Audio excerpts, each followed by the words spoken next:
Hey, welcome back to the follow-up video where I unveiled to you my new Shopsmith 10ER, 1952 classic, and also did a little bit of maintenance back here on the Total Shop, which is itself a copy of a 1955 Shopsmith machine. Um, weren't a lot of questions, but there was a lot of encouragement. And so if you didn't catch that video, I suggest you take a look at it. If you missed the part about the 10ER, you're going to want to fast forward to about, at least two-thirds of the way into the video. Now, while I say a lot of encouragement, I threw out the question, what would you prefer? Should we do like one video on the restoration of this or something of a series? The encouragement was to do a series. I don't know. I don't know that that's possible, but what I do intend to do is to not leave anything out that's going to be of interest to you. So if we can strike that deal, I think we can make it happen. But I wanted to show you a few details because many of the comments that I received talked about, hey, just take those rusty tubes, put them in a PVC pipe with some evaporust, and Bob's your uncle. Let me show you something. I've already got PVC pipes that I have used with evaporust, and so I already have that system in place. The problem is the headstock and the carriage are just rusted solid onto these tubes. Now, it's unlikely that they themselves, because they're aluminum, I think they're aluminum. Let's check that with a magnet. Oh my gosh. Okay. I take that back. I was going to say, I think if the headstock's aluminum, no, I'm way off on that. The tabletop, that's aluminum. The carriage is also cast iron. Okay, so there's a chance that they are in fact just glued together. So the challenge is I can't just pull them off and stick them into a PVC pipe. All right, so what I'm going to have to do is come up with some way of getting these things in place, exposed to either evaporust or some alternative. Now, to that point, a couple people, including Gino, including LV Woodturner, commented about a video that was posted about a year ago by a guy named Beyond Ballistics, a channel named Beyond Ballistics, who set out to find an inexpensive alternative to evaporust. Evaporust is about 30 bucks a gallon, and this alternative that he's come up with looks incredibly promising.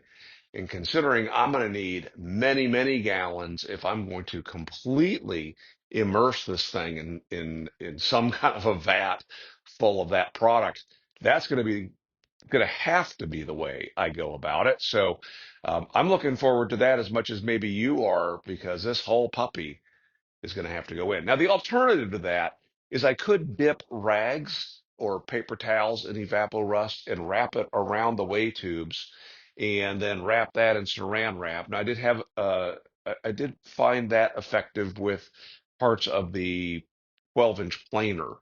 But for this, I'm not sure if that's going to solve the problem. But there's going to be as much tear down of this as I can possibly do, including getting rid of the motor, not getting rid of it, removing the motor and other parts. But I wanted to show you some of the details of this machine since I really didn't show that to you in the video. So check this out. Something else that someone else suggested that I don't know why it never occurred to me is to use a piston cylinder hone once I get all this apart to clean up some of the bores in the headstock. Now, what you've got here are little stones. These are, I believe, this case, they're 320 grit stones. And you insert this into whatever part you're trying to grind smooth, and you put this on a drill or you power this, and you spin that inside of that bore. We do have to be careful with these, especially if we are in fact talking about aluminum castings. What I would I'm not needing to grind anything away other than corrosion, right? So we got to be really slow and gentle with this. But I don't know why that never occurred to me. So I want to, and I don't have the guy's name. Thank you very much for the comment. And I did pick one up on Amazon, and it was reasonably priced and actually came with a spare set of the stones. So at some point you'll see me using this, but I did want to say thank you. I should find out who that was. Hold on a second. Okay, with John Parker Jr. Thank you, John. That's a great suggestion, and we'll give that a try a little bit later on in this project. Okay, so let's take a look at some of the details here. First off, as you can see, I'm very fortunate about a couple things here. First off, I have the speed control. Now, this was an optional accessory that the folks at Magna Engineering came up with.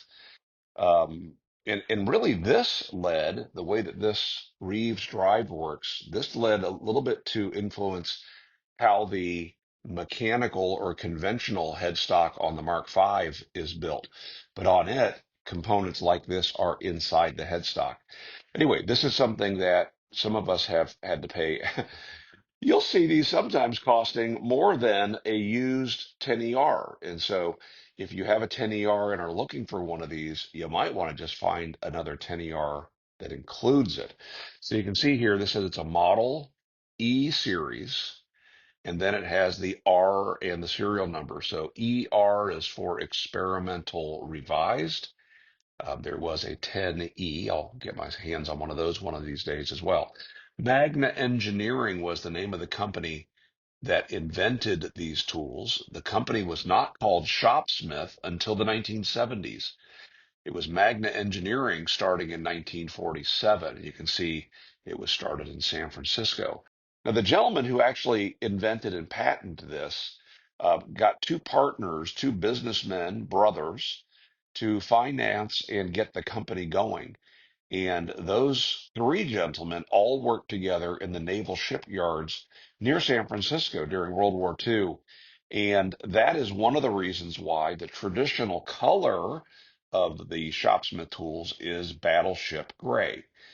I imagine that they found some surplus parts, but this one has been repainted blue, and so that's going to have to come off. Now, I'm not sure that I'm going to take it back to gray, but this is not the best paint job, probably spray paint.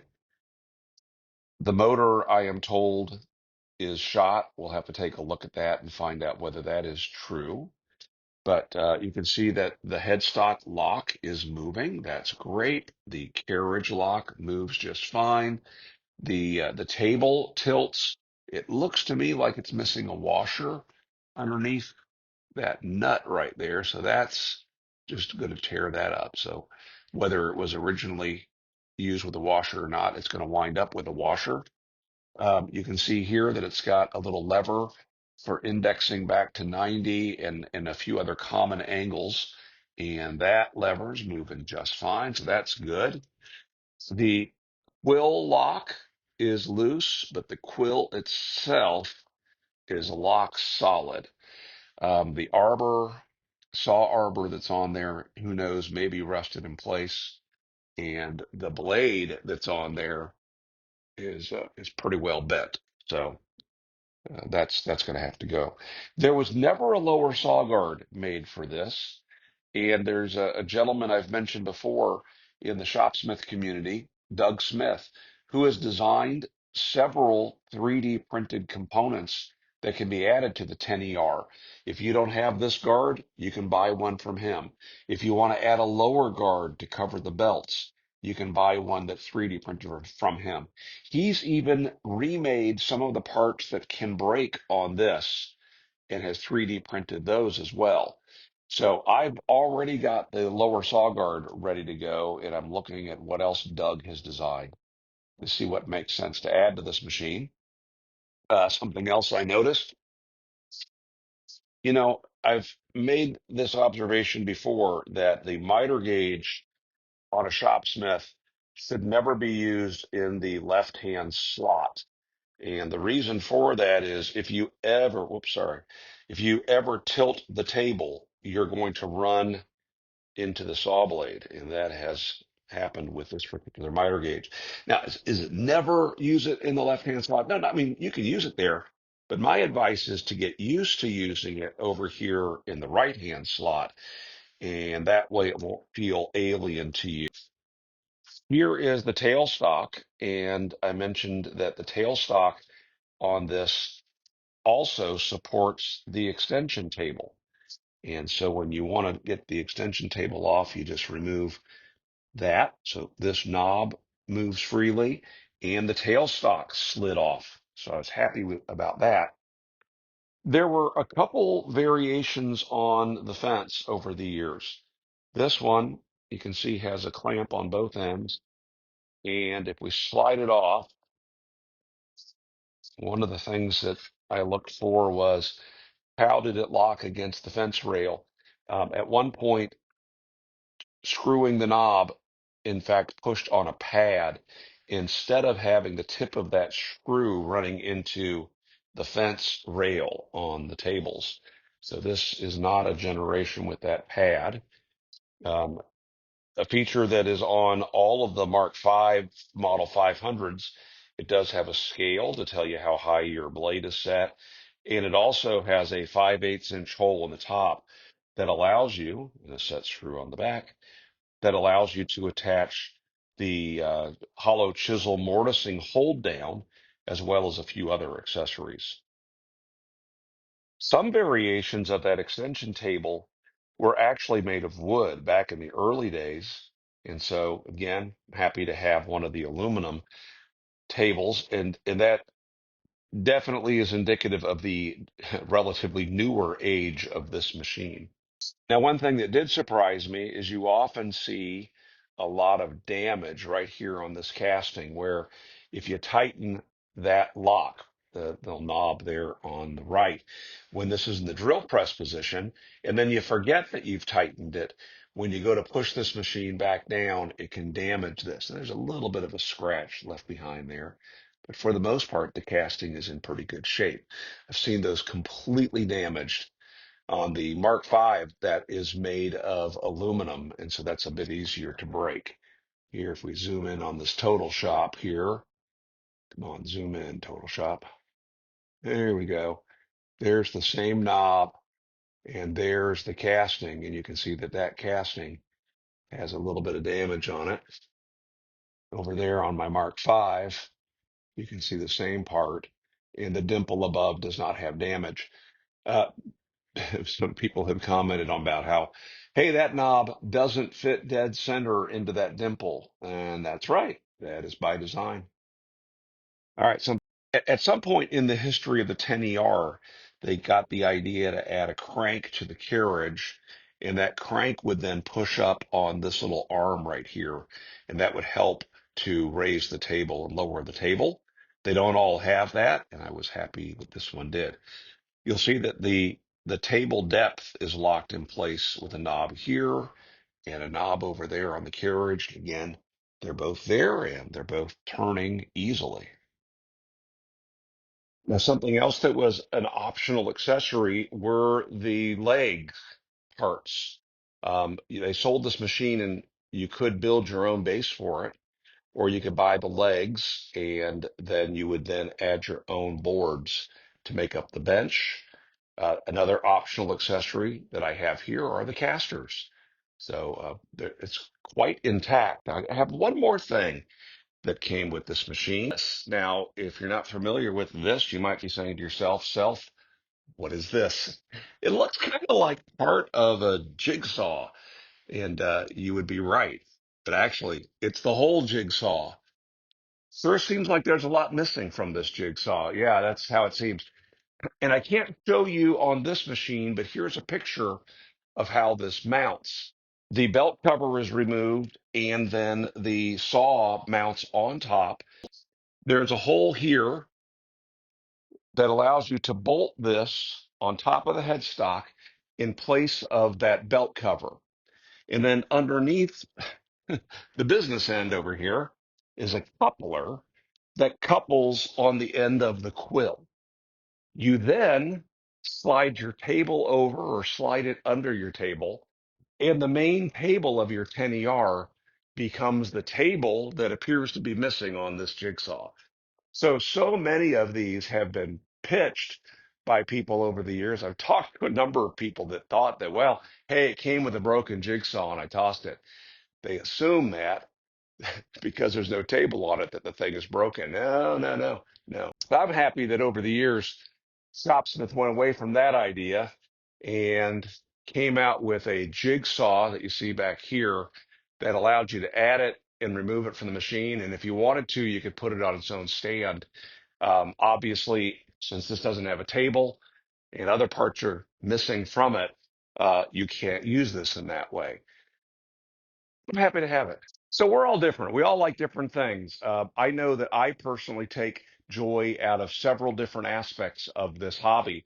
Some people just want to walk in the shop, turn on a switch, and have the tool work. I'm that too.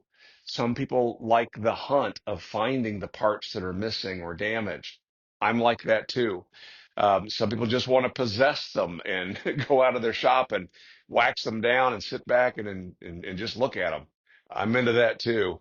However, you get joy out of this equipment. I'm happy that you're joining me in this journey, and I look forward to see where this takes us.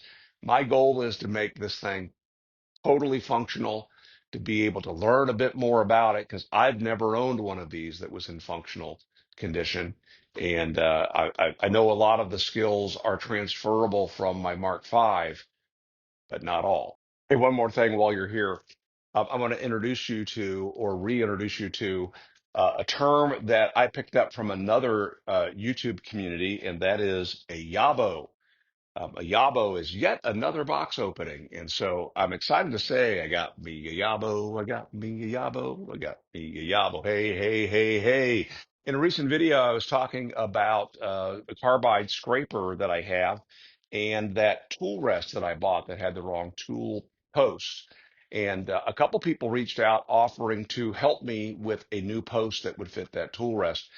The first one to me was David Payne, who offered to make that post for me. And in addition to that, um, to make a scraper for me that would work in the way that I described in the video. Let me get this thing open here.